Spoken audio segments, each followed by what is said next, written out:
Salut à tous, c'est toujours un plaisir de vous recevoir dans cette série d'études qui a pour titre les saisons prophétiques, durant laquelle nous sommes en train d'apprendre beaucoup de choses concernant les événements de la fin, les choses qui doivent en fait arriver bientôt dans le contexte du retour de notre Seigneur Jésus-Christ. Nous allons prendre pour cela comme livre d'appui celui du livre de l'Apocalypse, parce que c'est le livre dans lequel nous avons le plus d'informations et le plus de renseignements concernant ces événements de la fin. Bien sûr, comme nous l'avons déjà mentionné, il y a plusieurs autres livres que nous allons utiliser un peu plus tard parce qu'il y a certains détails qui sont donnés et qui sont additionnels. Par exemple, le livre de Daniel, surtout Ézéchiel, qui va nous parler d'une guerre éclair qui n'est pas encore arrivée et qui va permettre sans doute la signature de ce traité de paix et de sécurité pour une durée de 7 ans entre Israël et plusieurs pays autour de lui. Nous allons prendre aussi des informations dans les livres des prophètes de l'Ancien Testament, qui ont aussi beaucoup prophétisé concernant la grâce qui devait venir par le Seigneur Jésus-Christ. Et la Bible dit qu'ils avaient certaines difficultés à sonder les époques et les moments où cette grâce sera révélée. Et ils ont fait de leur prophétie des recherches et des investigations pour vraiment sonder le temps et les époques. Et c'est la même chose que nous allons essayer de faire aujourd'hui durant cette étude ensemble. Nous essaierons de sonder un peu le temps, l'époque, le moment du retour de notre Seigneur Jésus-Christ. Et nous avons réalisé justement, à la suite de certaines recherches, que nous sommes rendus dans les derniers jours, puisque la grande majorité des signes qui avaient été révélés justement parlant de la proximité du retour du Seigneur Jésus-Christ, sont désormais accomplis, ce qui signifie que nous sommes très proches de ce glorieux retour.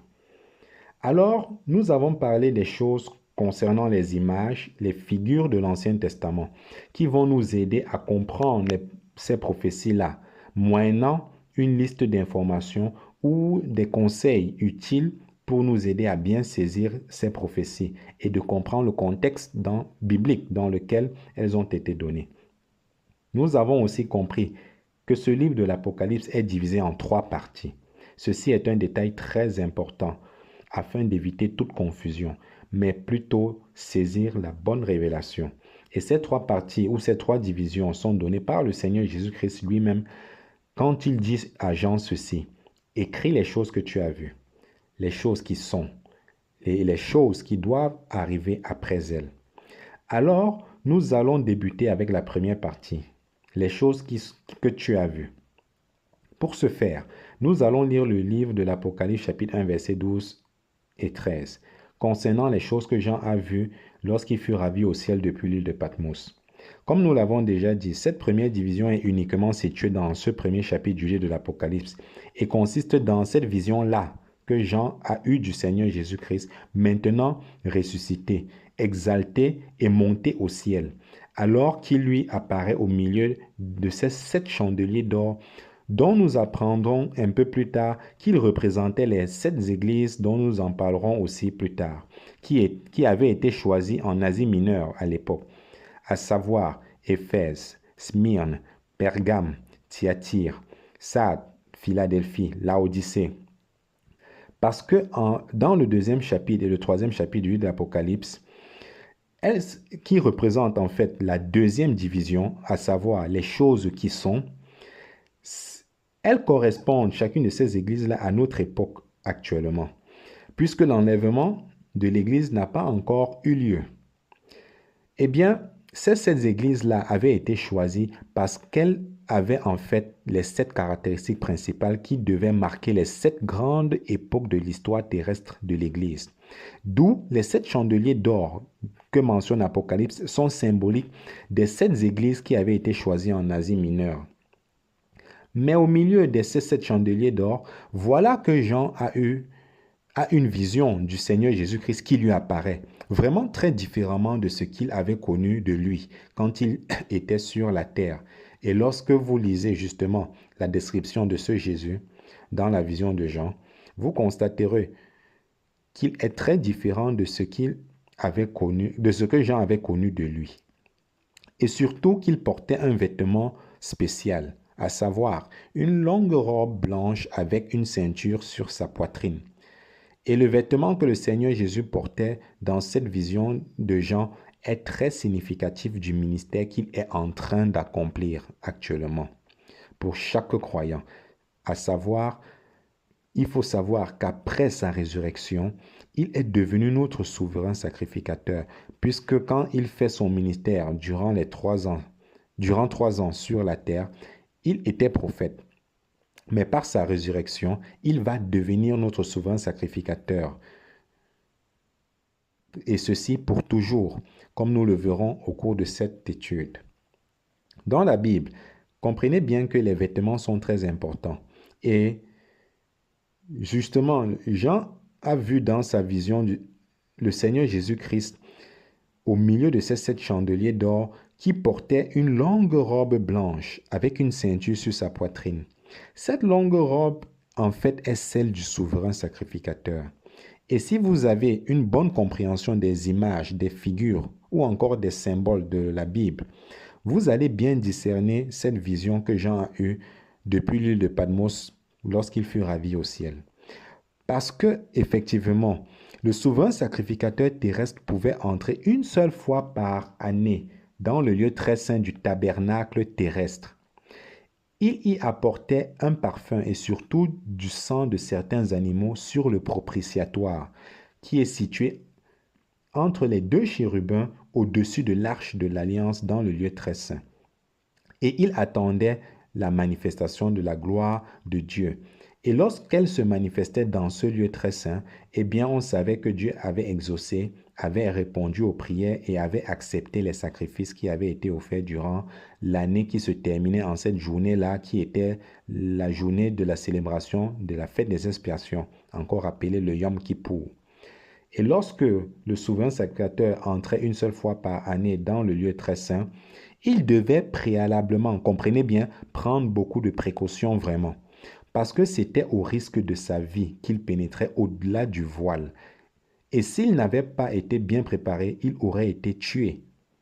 Un peu comme Usor, vous vous rappelez, quand on transportait l'arche de l'Alliance depuis Kiriath Yarim et que l'arche devait tomber, lorsque le chariot est arrivé sur l'aire de Nakon et que Usor a voulu protéger l'arche pour qu'elle ne se brise pas, il a été tué immédiatement. Car on ne peut pas se permettre des fantaisies dans le lieu très saint. Écoutez bien, il faut agir en fait avec précaution et selon les règles de l'Ancien Testament. Alors, il y avait des précautions à prendre que le souverain sacrificateur devait faire. Il devait aussi enlever ses 2 premiers vêtements, parce que lors de la fête des expiations ou lors de la fête du Yom Kippour, il avait sur lui 3 épaisseurs de vêtements. D'abord, il y avait cette robe magnifique de couleur, et sur son pectoral, il y avait les 12 pierres qui représentaient les 12 tribus d'Israël. Il y avait 2 pierres sur ses épaules, et il y avait en dessous une robe également de couleur, avec des clochettes à la fin de sa robe. Mais lorsqu'il entrait une fois par année dans le lieu très saint, il devait se départir de ses 2 premiers vêtements pour ne garder qu'une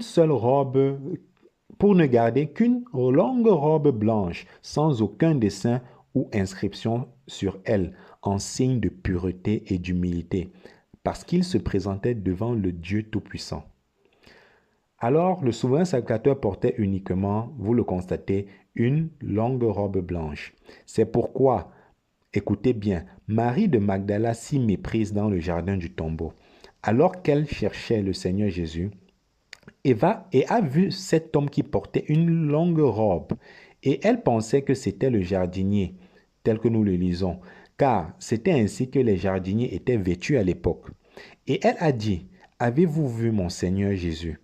Mais ce n'était pas le jardinier, comme nous le savons, c'était Jésus qui portait déjà sa robe de souverain sacrificateur.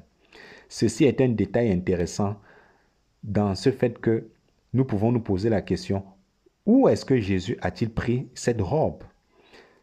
Car dans le tombeau, il était tout nu, vous vous rappelez, juste enveloppé d'un lin sale. Mais voilà qu'il vient de ressusciter, il porte une longue robe, celle du souverain sacrificateur. Pour bien comprendre cela, sachons qu'en qu'en réalité, cette robe était prête de toute éternité. Parce que la Bible dit que le Seigneur a été immolé avant même la fondation du monde. Et cette robe était gardée au ciel. Comprenez bien. Lorsque le moment est arrivé de sa résurrection, les anges qui étaient là dans le tombeau sont descendus du ciel pour venir jusque dans le tombeau en apportant avec eux cette robe du souverain sacrificateur. Et ce sont eux qui ont aidé Jésus à s'en revêtir. Et c'est pourquoi Jésus a dit à Marie, ne me touche pas. Car après sa résurrection, il entre dans son ministère de souverain sacrificateur et il doit monter dans le lieu très saint, non pas dans le temple terrestre à Jérusalem, mais dans le véritable qui est là-haut dans le ciel, avec son propre sang, pour y faire l'aspersion sur le propitiatoire de l'arche de l'alliance là-haut dans le ciel. Et notez que on ne pouvait pas toucher le souverain sacrificateur avant qu'il n'entre dans le lieu très saint terrestre, sinon il serait souillé et devait recommencer ses préparations. Alors c'est pourquoi, regardez bien la similitude, c'est pourquoi Jésus a dit à Marie, ne me touche pas, parce qu'il est en ce moment-là notre souverain sacrificateur et il va monter au ciel pour faire l'aspersion de son sang dans le lieu très saint céleste.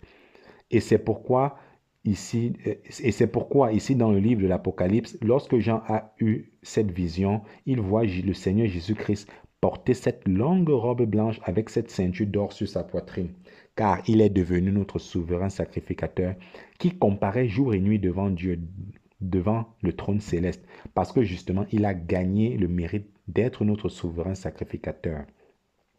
Vous savez, l'une des premières choses que le Seigneur Dieu lui a dites, c'est ceci, assieds-toi à ma droite.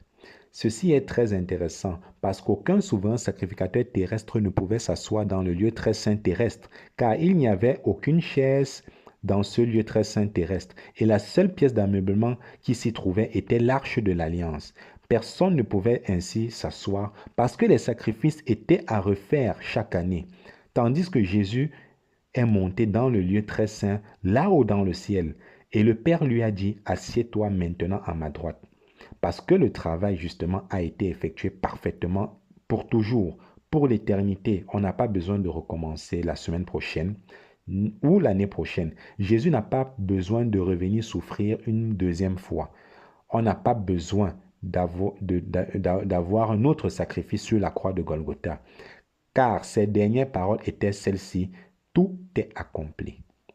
C'est pourquoi il a pu s'asseoir à la droite du Père là-haut dans les lieux célestes, car son ministère est efficace et dure pour toujours en tant que souverain sacrificateur pour chaque enfant de Dieu. Alors, cette longue robe que le Seigneur Jésus-Christ portait dans la vision de Jean l'identifie comme notre souverain sacrificateur, exactement comme le souverain sacrificateur terrestre entrait dans le lieu très saint terrestre avec sa longue robe blanche. Et comme nous l'avons déjà mentionné, les vêtements sont très importants dans la parole de Dieu. À l'exemple du manteau d'Élie, vous vous rappelez, qui avait été transféré à Élisée. Il est vrai qu'on a un peu perdu la trace de ce manteau, mais il s'est retrouvé sur le dos de Jean-Baptiste dans le désert.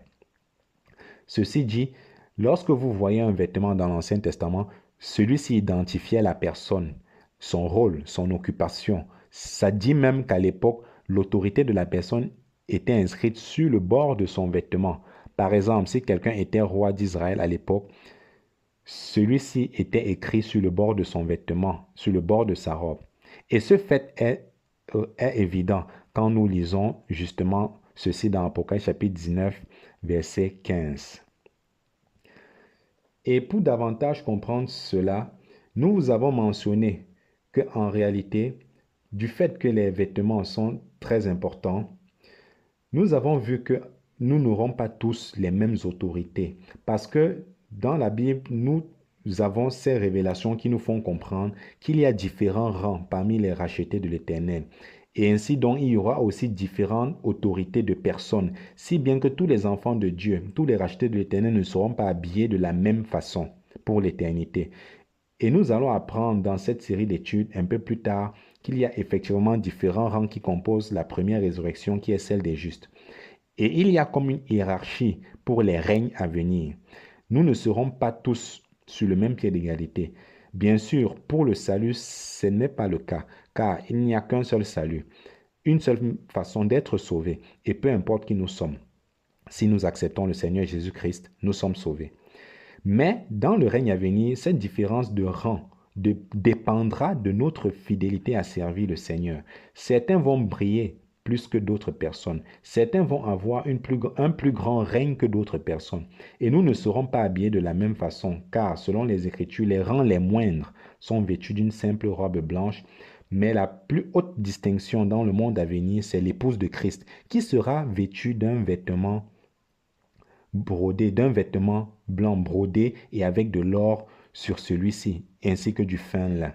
D'où nous comprenons qu'effectivement, il y a des vêtements qui permettront d'identifier, selon les différents rangs, les rachetés de l'Éternel, selon les différents rangs qui composent justement cette première résurrection qui est la résurrection des justes. Alors, lorsque Jean voit le Seigneur Jésus revêtu d'une longue robe blanche, quand il lui apparaît dans cette vision-là, depuis l'île de Patmos, ce vêtement identifie le Seigneur Jésus à son ministère de souverain sacrificateur, tout comme nos vêtements nous identifieront aussi dans le règne à venir. En fait, le Seigneur Jésus a accompli 3 grands ministères pour nous, ses rachetés. Le premier ministère est celui de prophète, qu'il a exercé durant les 3 ans qu'il a fait sur cette terre. Deuxièmement, c'est le ministère de souverain sacrificateur, ministère dans lequel il est entré à sa résurrection. Et troisièmement, il y a le ministère de roi des rois, quand il va revenir, tel que nous le mentionne Apocalypse chapitre 19. Actuellement, il est encore dans son rôle de souverain sacrificateur depuis le moment de sa résurrection. Et il opère dans ce ministère-là selon un rang supérieur, qui est celui de Melchizedek. Et justement, voici une remarque importante de ce fait-là, que l'apôtre Paul a relaté dans sa lettre aux Hébreux, parlant du fait que Jésus est notre souverain sacrificateur selon Melchizedek. Il est vrai qu'elle s'adresse particulièrement aux Juifs qu'à nous autres, car au tout début, il y a vraiment une contestation à ce sujet qu'a prêché l'apôtre Paul sur le fait que Jésus est notre souverain sacrificateur, comme nous le lisons dans Hébreux chapitre 6, versets 19 à 20. Il y a eu cette contestation de la part de ses frères juifs qui lui disaient que Jésus ne pouvait pas être souverain sacrificateur parce qu'il ne venait pas de la bonne tribu. Car, comprenez-le, en effet, selon la loi, tous les souverains sacrificateurs devaient venir de la tribu de Lévi. Et les rois devaient venir de la tribu de Juda. Et la Bible dit que Jésus est issu de la tribu de Juda. D'où pour ces juifs, il ne pourrait être roi. D'où pour ces Juifs, Jésus peut être roi, mais il ne peut certainement pas être prêtre, encore moins souverain sacrificateur, du fait qu'il n'était pas de la bonne tribu. C'est la raison pour laquelle l'épître a été écrite aux Hébreux, justement pour leur expliquer que même si Jésus ne vient pas de la tribu de Lévi, il peut parfaitement et légalement être notre souverain sacrificateur parce qu'il ne s'est pas présenté selon le rang lévitique, comprenez-le. Mais il s'est présenté selon le rang supérieur à celui de Lévi, qui est le rang de Melchizedek. Et si vous cherchez qui est ce Melchizedek dans la Bible, vous allez le retrouver dans le premier livre de la Genèse, chapitre 14, versets 17 à 24. Alors qu'on nous dit que ce Melchizedek est le roi de Salem. Salem étant l'ancien nom de Jérusalem. Et en même temps, il est sacrificateur du Dieu très haut. Et selon ce rang sacerdotal, écoutez bien, quelqu'un peut être roi et prêtre en même temps. Ceci est une grande assurance pour nous, le fait de savoir que Jésus est notre souverain sacrificateur, car il est notre garantie là-haut dans le ciel que nos péchés sont vraiment pardonnés par lui. Et de plus, l'apôtre Pierre va nous enseigner dans son épître que nous avons reçu un sacerdoce royal maintenant que nous sommes sauvés en Jésus-Christ.